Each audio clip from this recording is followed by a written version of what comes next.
L'Afrique a été saignée par la France. Les peuples africains ont souffert. Absolument. Tout le monde l'a dit. Même les chefs d'État européens ont dit que l'Afrique a été saignée par la France. On n'a pas besoin aujourd'hui de beaucoup d'arguments pour démontrer que le principal ennemi de cette Afrique, c'est la France. À l'époque, les Africains se sont tus. Ils étaient endormis, ils n'ont pas vu les dangers. Aujourd'hui, le danger, il est à nos portes. Chez nous-mêmes d'ailleurs. Il est chez nous et il est aux portes du Sénégal. Les Sénégalais et les Ivoiriens doivent se réveiller rapidement. Aujourd'hui, c'est facile. Au Burkina, ça a été facile parce qu'ils sont en train de mourir. On n'a pas besoin de leur montrer les dangers. Ils sont dans leur... Les Niger, ils risquent de partir les 30. S'il n'est pas parti même avant ça. En tout cas, j'espère qu'il va se ressaisir, se corriger et prendre son peuple et son armée comme complice. Se libérer de la France. C'est à cette seule condition qu'aujourd'hui qu'il faut rebâtir, qu'il peut rebâtir quelque chose de nouveau. S'il se libère de la France, qu'il se détache de cette CEDEAO, qu'il restaure sa confiance avec le Mali, avec le Burkina et la Guinée, qu'il prend son armée comme complice, qu'il identifie de nouveaux partenaires, qu'il arrête les contrats de Areva tout de suite et qu'il cherche d'autres partenaires pour le Niger par rapport à l'ère iranienne et les recherches, je peux t'assurer que Bazoum va se sauver. Mais s'il continue dans la posture actuelle où il est là, non, je vois très mal le Niger résister au soulèvement du peuple. Et surtout au verdict de Dieu. Moi, je dis ce qui arrive, dans ce qui arrive, il y a Dieu derrière tout ça. Parce que les peuples africains ont souffert. Absolument. Tout le monde l'a dit. Même les chefs d'État européens ont dit que l'Afrique a été saignée par la France. L'Afrique a été saignée par la France. Alors je pense que ce qui arrive aujourd'hui, il y a la main de Dieu derrière. Alors croyons. En tout cas pour le Mali, on est parti. Je le répète, je ne me laisserai jamais de le dire. Ceux qui font le commerce de la peur, les entrepreneurs de la peur. Vous savez, je me permets de dire ce que je veux. Moi, je n'ai aucun devoir de réserve. Hein. Je n'ai aucun devoir de réserve.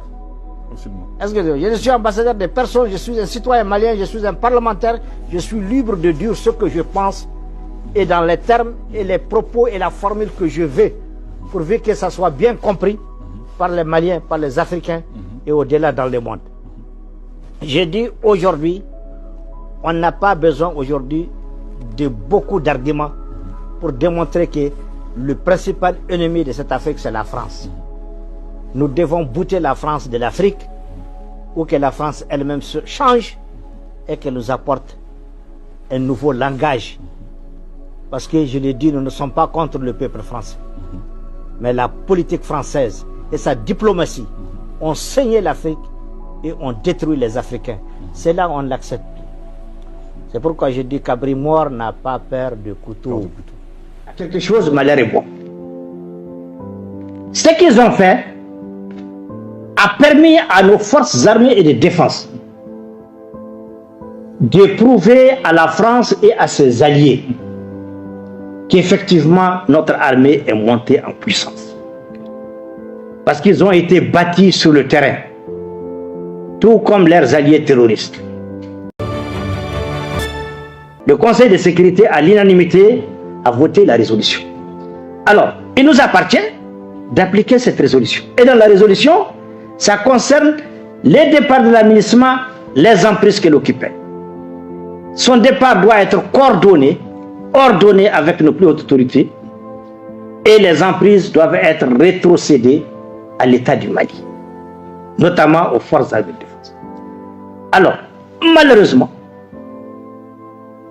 et quelque part fort heureusement, je dirais pourquoi, malheureusement, la CEMA qui se retrouve dans un cadre qui n'est même pas dans l'accord qu'ils ont nommé CSP, parce que ce cadre ne fait pas partie de l'accord, tout ce qu'il fait n'engage pas l'accord, se sont retrouvés et ont déclaré la guerre au gouvernement, aux FAMA, à travers médias, à travers Kalachnikov, à travers tout ce que vous pouvez imaginer à l'armée, sous prétexte qu'ils sont agressés. Alors que les emprises de l'administration, leur occupation, c'est une résolution qu'ils se doivent de respecter. Donc ils se sont invités dans une guerre contre les terroristes. Ils ont revendiqué des choses concomitamment avec les terroristes et des actes terroristes ont été posés par eux est documenté. Les bateaux, les différentes attaques des camps, les différentes déclarations, tout ça, j'ai dit, c'est une aventure qui n'aurait pas lieu d'être. Je dis c'est malheureux. Maintenant, pourquoi je dis que quelque part c'est heureux, à quelque chose, malheur est bon? Ce qu'ils ont fait a permis à nos forces armées et de défense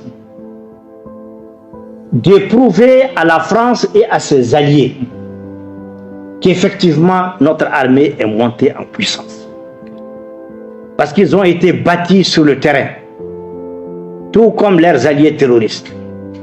Et Kidal a été reprise pendant qu'ils sont en pleine guerre contre nos FAMA en alliance avec les terroristes. C'est pourquoi je dis quelque part, c'est une situation heureuse.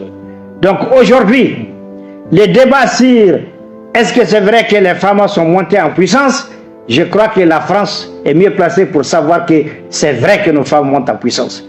Parce que les guerres que nos femmes ont gagnées, Barkhane ne les a jamais gagnées. L'aménagement ne les a jamais gagnées. Le G5 ne les a jamais gagnées.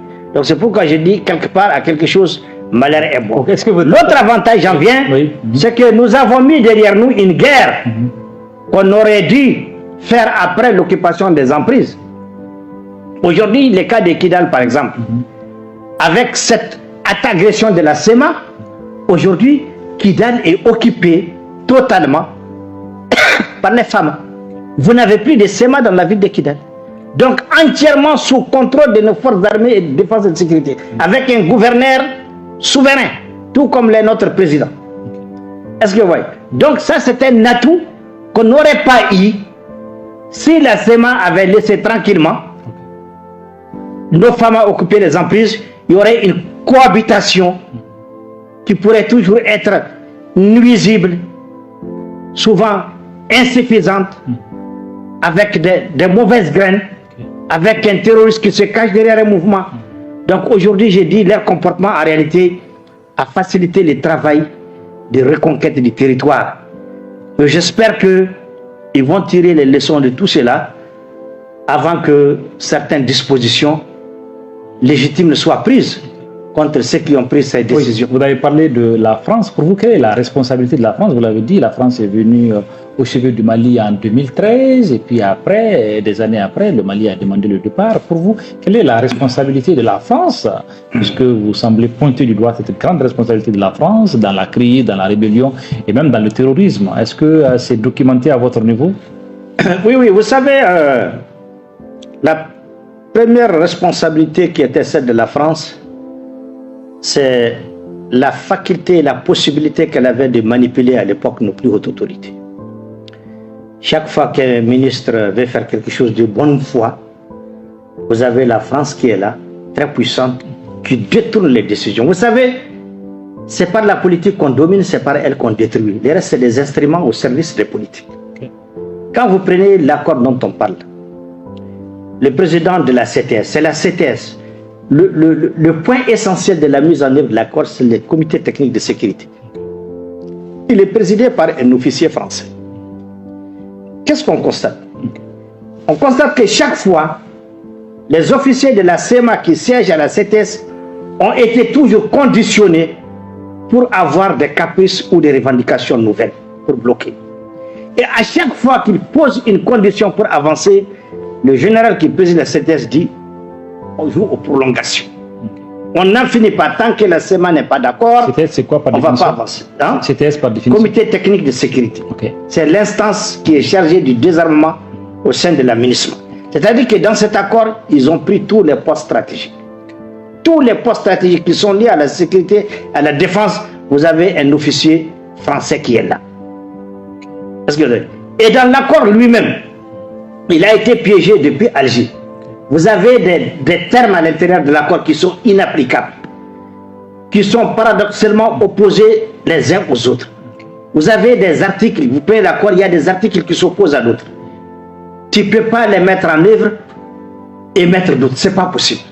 Donc ils ont créé une situation qui fait que l'environnement mis en place est favorable à une prolongation de leur présence au Mali et à une contagion en ce qui concerne l'insécurité. Les restes, je ne vous dis pas, tous les accords, toutes les conventions, on ne pouvait rien faire sans eux. C'est eux qui disent même les termes d'un accord. Les autorités intérimaires qui ont été installées dans les régions ne font pas partie systématiquement de l'accord. C'est l'ambassadeur de la France qui a imposé ces autorités. Et il a fait travailler la CEMA pour ça. On a été témoin. Je ne trahis pas, ce n'est pas un secret. Personnellement, j'ai été mis en minorité. L'honorable Abdrahmane Niang, il est vivant. J'ai l'habitude de le citer dans ça. Il est vivant. Il peut témoigner. Je l'ai appelé personnellement pour lui dire de monter à Kourouba parce qu'il paraît que tu es le seul à avoir accès à Ibeka. Dis-lui, je t'en conjure, ne signe pas ces documents subsidiaires concernant les autorités intérimaires. C'est un tremplin vers la partition du pays. Vous allez confier les régions à des brigands, à des hommes en armes, au détriment des vraies légitimités. Mais à moins de 40 minutes, Abdrahmane Niang m'a appelé pour me dire, petit frère, je suis dosé. Le vieux, il a les mains au dos, il est trop tard, il est obligé de signer ces documents-là. C'est l'ambassadeur en personne. Donc, il y a tellement de choses il y a des détails, Il reste maintenant, si vous voulez aller plus, interroger la sécurité d'État, les renseignements, ils vous diront. Ces Français-là, ils ont créé les désordres, ça je vous assure. Les G5 Sahel, c'est un autre problème, c'est eux qui l'ont amené. Est-ce qu'aujourd'hui c'est fini, le pays a retrouvé, sur le point de retrouver toute sa souveraineté, et que ce désordre que vous décriez est désormais un triste souvenir, peut-être un triste souvenir? J'ai prié Dieu qu'en tout cas, jusqu'à aujourd'hui, nous espérons, j'ai prié Dieu qu'une déclaration faite par le colonel Abdoulaye Maïga au Conseil de sécurité, en son temps, j'ai compris que c'est un signal fort qu'il donne à ceux qui pensent qu'ils vont créer du tort à notre président, ils vont réussir à l'éliminer, notre brave président Assimi Goïta. Il a été clair en ces termes en disant à la tribune que ne vous méprenez pas pour ceux qui pensent que Assimi Goïta c'est ci, Assimi Goïta c'est là. Au Mali, nous sommes 25 millions d'Assimi Goïta. Je prie Dieu que cela soit une réalité et je vois des comportements qui me font penser qu'aujourd'hui c'est le cas. Je vais dire simplement, tant que le peuple malien, par la volonté de Dieu, est mobilisé, cette page-là est définitivement tournée. Et tant que le peuple malien est mobilisé, avec un dirigeant comme Assimi Goïta à Kourouba, je peux vous assurer que le Mali et l'Afrique ne connaîtront que des lendemains meilleurs. Mais les jours que Dieu nous en préserve, où on va se retrouver avec un sous-préfet de la France à Kourouba, que Dieu nous en préserve, tout ce qu'on a mis en place là, c'est comme si vous avez un château de cartes qui descend. Même les accords les plus jolis qu'on aura signés vont être zéro. Donc voilà l'importance de la souveraineté, de l'engagement populaire. Après Dieu, la souveraineté appartient au peuple.